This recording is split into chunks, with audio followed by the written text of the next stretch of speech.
Bienvenue dans les capsules de formation d'actifs. Aujourd'hui, on va regarder un état financier. J'aimerais que vous compreniez un peu en gros qu'est-ce que ça représente un état financier, que vous soyez capable de comprendre un peu vos chiffres. Alors, je vais partager un écran, je vais vous montrer un exemple que j'ai formulé ici.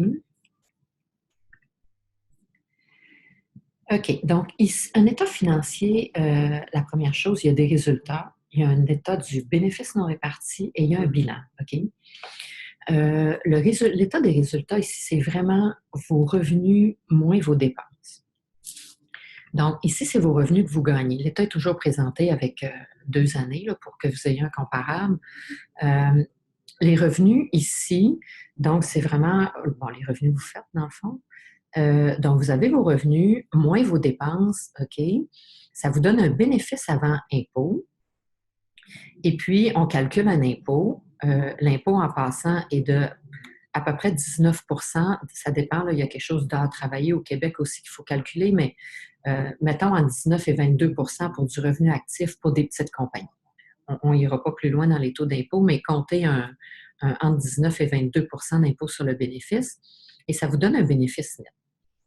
Si on regarde un petit peu en détail, vos résultats, c'est que vous avez ici vous avez donc les revenus. Bon, les revenus, on les a vus tout à l'heure. Puis ça, c'est tous les types de dépenses que vous pouvez avoir. Vous pouvez avoir des dépenses donc d'achat, d'inventaire, d'honoraires et tous les frais d'administration et de vente qu'une compagnie peut avoir.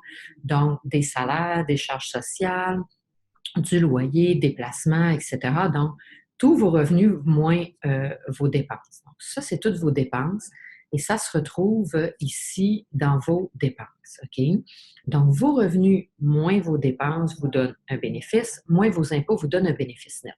Ça, c'est vraiment là-dessus que vous allez être imposé. Maintenant, votre bénéfice net. C'est sûr que l'objectif, c'est qu'on veut avoir du bénéfice net. Si on n'a pas de bénéfice net, ça veut dire que notre entreprise ne fait pas d'argent. OK? Donc, par le fait même, n'aura pas de valeur dans le futur de revente non plus. Le bénéfice net, lui, s'en va dans les BNR. C'est quoi les BNR? C'est des bénéfices non répartis, ce qui veut dire que c'est l'accumulation de tous vos bénéfices d'année en année. Fait qu'admettons que vous partez à plus ou moins zéro ou presque rien de bénéfices l'année que vous partez votre compagnie. Là, vous accumulez des bénéfices l'année 1 de 31 000. Vous ne versez pas de dividendes, donc vous ne prenez aucun argent dans la compagnie.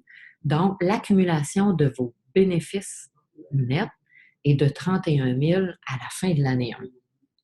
Donc, au début de l'année 2, vous partez avec 31 000 de bénéfices non répartis et puis vous accumulez un 337 000 votre année 2 de bénéfices nets après impôt. Donc, si vous ne versez pas de dividendes, vous avez un bénéfice accumulé de 369 000. Ce qui est important de savoir, c'est que si votre bénéfice non réparti, si votre accumulation de bénéfices nets n'est pas positive, vous ne pouvez pas vous verser de dividendes. Vous ne pouvez pas avoir un montant négatif ici de bénéfices. Si vous n'avez pas de bénéfices, en théorie, vous n'avez pas d'argent pour vous verser des dividendes. Donc, c'est important pour avoir une entreprise saine d'avoir des bénéfices non répartis positifs. Si vous vous versez des dividendes, vous dites, moi, j'ai besoin d'argent pour vivre, on peut aller se verser un 100 000 de dividendes ici, puis il va nous rester 269 000 quand même de bénéfices non répartis à la fin. Donc, c'est là qu'on voit nos dividendes puis nos bénéfices. Le bilan, par la suite, le bilan est basé, c'est comme, vous avez la section actifs. La section actifs, le bilan, c'est un peu un portrait de l'entreprise. Ce n'est pas vos revenus moins vos dépenses, mais c'est vraiment un portrait de l'entreprise. Donc, vous avez l'actif ici qui est tous vos actifs. C'est la même chose qu'au niveau personnel, si vous avez des maisons, des actifs, des autos. C'est la même chose. Vous avez de l'encaisse, vous avez des comptes à recevoir, vous avez de l'inventaire, vous pouvez avoir de l'avance aux actionnaires. Ça, je l'ai déjà traité dans une autre capsule. Vous pouvez avoir des prêts entre des compagnies, vos immobilisations. Et vous avez la section passif, c'est vos dettes. Donc, vous avez des comptes à payer. Vous pouvez avoir des taxes de vente à payer, des impôts à payer. Vous pouvez avoir des emprunts ici, des dettes, des emprunts. Et ici, c'est la section du capital action. Dans le fond, c'est votre capital action de départ quand vous avez ouvert la compagnie.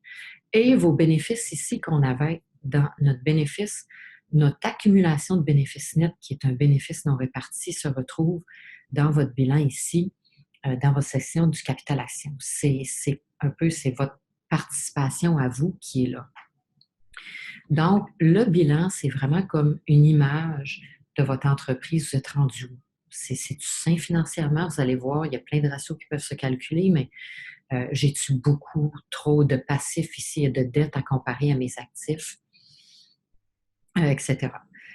Donc ça, je pense que ça vous donne une bonne idée au moins de qu'est-ce qu'il faut regarder un peu dans un état financier pour voir si une entreprise est rentable, pour voir si une entreprise est saine, pour voir si une entreprise a des dettes. Ce qu'il faut faire attention, ce que j'aimerais mentionner, c'est que dans l'état des résultats ici, OK, ce qui est imposable, c'est ça, c'est nos revenus moins nos dépenses, OK? Mais il ne faut pas mélanger de regarder un état de résultat puis de se dire, est-ce que mon cash flow est bon? Le cash flow, c'est vraiment quelque chose qui est généré à part, puis c'est un autre état qu'on peut faire parce que c'est vraiment de gérer la liquidité de l'entreprise. Parce que l'état des résultats, ce n'est pas la liquidité comme telle, c'est vraiment les revenus moins les dépenses. Je vais vous donner un exemple. Ce qui est déductible pour fin d'impôt puis pour fin comptable, ça va être les intérêts sur les dettes. OK? Mais le capital n'est pas là. Donc, si vous avez une dette, vous allez avoir la déduction des intérêts à quelque part ici. OK? Intérêts, frais bancaires, intérêts sur la dette long terme, mais vous n'avez pas le capital que vous remettez sur votre dette.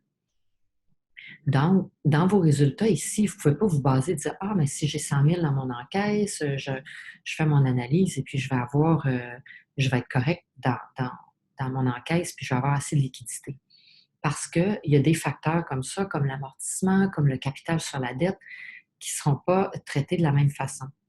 Donc, si vous voulez vraiment gérer vos liquidités, il ne faut pas se fier à l'état des résultats ici, mais il faut vraiment avoir un état à part pour gérer, partir vraiment de notre encaisse, c'est quoi nos vrais déboursés, euh, pas juste les déductibles d'impôts, mais les déboursés comme tels pour gérer nos liquidités. Donc, c'est très important de faire la différence entre la gestion des liquidités et les revenus et les résultats et bénéfices nets de l'entreprise. Donc, j'espère que cette partie-là vous a éclairé un petit peu, au moins, pour que ça vous fasse un petit peu moins peur de regarder vos résultats, parce que c'est super important de suivre vos résultats, je dirais, à chaque mois, si possible, et peut-être même, sinon, au moins à chaque trimestre, pas attendre à la fin de l'année, puis de se rendre compte que finalement, on a un bénéfice négatif ou on a moins de bénéfices qu'on pense. Puis la dernière chose aussi, je vous dirais, pour une entreprise, si vous voulez augmenter la valeur d'une entreprise puis avoir une valeur de revente, ce qui est important, c'est d'avoir effectivement des bénéfices qui augmentent dans le temps, d'avoir un bon BNR, d'avoir un bilan sain, mais aussi toujours une augmentation des ventes d'année en année. Ça va vraiment aider si vous voulez vendre une entreprise aussi un jour. Donc, ça fait le tour de ma petite lecture des états financiers. Alors, sur ce, je vous laisse.